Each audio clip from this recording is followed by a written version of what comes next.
When you make a block and you get done with it, you square up each individual piece, and then you square up the block itself so that all of these blocks will be exactly the same, and then they go together easier.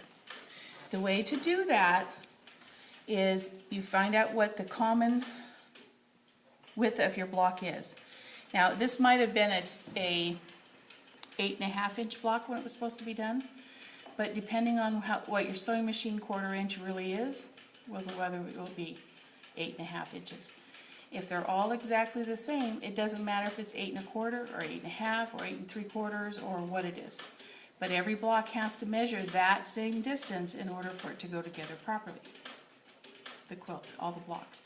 So the way that you do that, this one's measuring 8 1/4. So all of my blocks are going to be 8 1/4. Because that's just the way it's going to end up.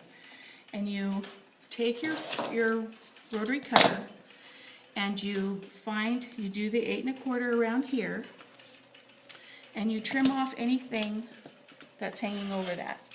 You want to make sure that your little intersections right here are at 1/4 inch on your ruler though, however, because if they're not, see here, then when you sew across it, it's not going to end up on a point. You're going to have a piece of another one showing, and it won't be point against point. It won't be matched like that when you sew your next block to it. So you go around your quilt all the way around. Let me find our measurements again.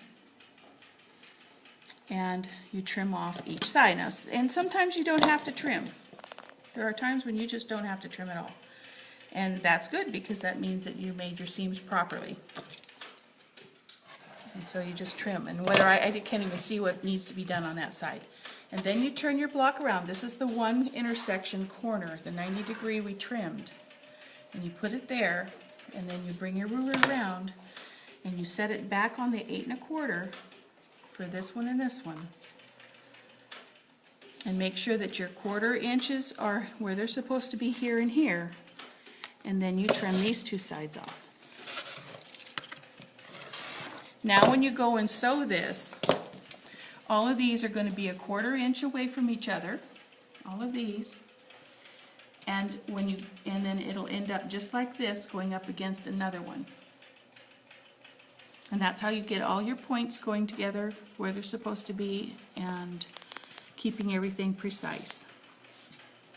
Thank you, Polly.